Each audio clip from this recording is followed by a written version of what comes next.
भगवान श्री कृष्ण ने कहा है कि इस दुनिया में कुछ भी अमर नहीं होता। जो भी संसार में आया है उसे एक न एक दिन वापस जाना ही है। अच्छे कर्म केवल मनुष्य को जन्म और मृत्यु के चक्र से मुक्ति दिलवाते हैं, लेकिन उसे अमर नहीं बनाते। इस संसार में कई बुरी आत्माओं और असुरों ने मृत्यु पर जीत हासिल करने की जी तोड़ कोशिश की, लेकिन उनके साथ सिर्फ असफलता लगी। ठीक उसी प्रकार कुछ देवता और पवित्र आत्माओं ने भी प्रयास किया और कुछ को अमर होने का वरदान प्राप्त हुआ। ऐसे तो हिंदू पौराणिक कथाओं में बहुत सी रोचक और रहस्यमयी कहानियां हैं, मगर सबसे दिलचस्प वह मान्यता है जिसके मुताबिक महाभारत और रामायण काल के कई पात्र आज भी जीवित हैं। योग में जिन अष्ट सिद्धियों की बात कही गई है, वे सारी शक्तियां इनमें विद्यमान हैं। यह सब किसी न किसी वचन, नियम या श्राप से बंधे हुए हैं और यह सभी दिव्य शक्तियों में संपन्न है। कृपाचार्य कृपाचार्य अश्वत्थामा के मामा और कौरवों के कुलगुरु थे। शिकार खेलते हुए शांतनु को दो शिशु प्राप्त हुए। उन दोनों का नाम कृपि और कृप रखकर शांतनु ने उनका लालन पालन किया। महाभारत युद्ध में कृपाचार्य कौरवों की ओर से सक्रिय थे। कृप और कृपि का जन्म महर्षि गौतम के पुत्र शरदान के वीर्य के सरकंडे पर गिरने के कारण हुआ था। ये भी आदिकाल तक जीवित रहे। विभीषण रामायण के बारे में थोड़ा बहुत भी जानते होंगे तो विभीषण का नाम तो सुना ही होगा। राक्षस राजा रावण का छोटा भाई था विभीषण।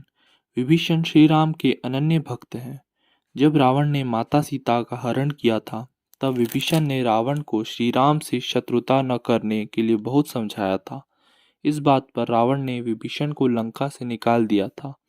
विभीषण श्री राम की सेवा में चले गए और रावण के अधर्म को मिटाने में धर्म का साथ दिया।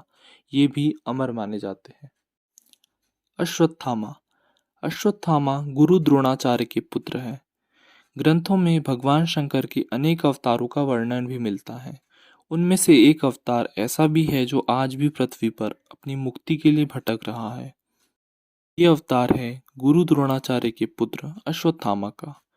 द्वापर युग में जब कौरव व पांडवों में युद्ध हुआ था, तब अश्वत्थामा ने कौरवों का साथ दिया था। धर्म ग्रंथों के अनुसार भगवान श्री कृष्ण ने ही ब्रह्मास्त्र चलाने के कारण थामा को चिरकाल तक पृथ्वी पर भटक का श्राप दिया था। परशुराम परशुराम पौराणिक कथाओं के अनुसार भगवान विष्णु के छठे अवतार हैं। परशुराम के पिता ऋषि जमदग्नि और माता रेणुका थी। माता रेणुका ने 5 पुत्रों को जन्म दिया, जिनके नाम क्रमश वसुमान, वसुषेण, वसु, विश्वावसु तथा राम रखे गए। राम ने शिव जी को प्रसन्न करने के लिए कठोर तप किया। शिव जी तपस्या से प्रसन्न हुए और राम को अपना फरसा दिया था। इसी वजह से राम परशुराम कहलाने लगे। परशुराम भगवान राम के पूर्व हुए थे, लेकिन वे चिरंजीवी होने के कारण राम के काल में भी थे।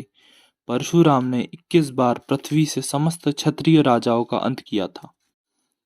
हनुमान अंजनी पुत्र हनुमान को भी अजर अमर रहने का वरदान मिला हुआ है। यह राम के काल में राम भगवान के परम भक्त रहे हैं। हजारों वर्षों बाद वे महाभारत काल में भी नजर आते हैं। महाभारत में उनके कई प्रसंग भी मिलते हैं। ऋषि व्यास, जिन्हें कि वेद व्यास के नाम से भी जाना जाता है, ने ही चारों वेदों ऋग्वेद, अथर्ववेद, सामवेद और यजुर्वेद सभी 18 पुराणों, महाभारत और श्रीमद् भगवद गीता की रचना की थी।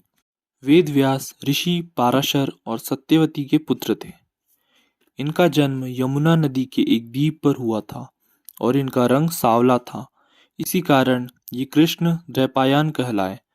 इनकी माता ने बाद में शांतनु से विवाह किया, जिनसे उनके 2 पुत्र हुए, जिनमें बड़ा चित्रागंध युद्ध में मारा गया और छोटा विचित्र वीर्य संतानहीन मर गया, जिसके बाद इन्होंने ही वंश को आगे बढ़ाया।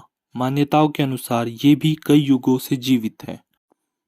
बलि महाधनी राजा बलि के दान के चर्चे दूर दूर तक थे।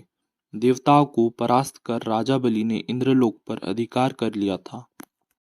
तब राजा बलि के घमंड को चूर करने के लिए भगवान ने ब्राह्मण का भेष धारण कर राजा बलि से 3 पग धरती दान में मांगी थी। राजा बलि ने कहा कि जहां आपकी इच्छा हो 3 पैर रख दो, तब भगवान ने अपना विराट रूप धारण कर 2 पगों में 3 लोक नाप दिए और तीसरा पग बलि के सर पर रखकर उसे पाताल लोक भेज दिया। शास्त्रों के अनुसार राजा बलि भक्त प्रहलाद के वंशज है। राजा बलि से श्री हरि अति प्रसन्न थे, इसी वजह से श्री विष्णु राजा बलि के द्वारपाल भी बन गए थे। ऋषि मार्कंडेय भगवान शिव के परम भक्त थे ऋषि मार्कंडेय। इन्होंने शिव जी को तप कर प्रसन्न किया था और महामृत्युंजय मंत्र को सिद्ध किया था। महामृत्युंजय मंत्र का जाप मौत को दूर भगाने के लिए किया जाता है। चूंकि ऋषि मार्कंडेय ने इस मंत्र को सिद्ध किया था, इसीलिए इन सातों के साथ साथ ऋषि मार्कंडेय के नित्य स्मरण के लिए भी कहा जाता है। आज की इस वीडियो में इतना ही। वीडियो पसंद आया तो लाइक ज़रूर करें और चैनल को सब्सक्राइब करना ना भूलें।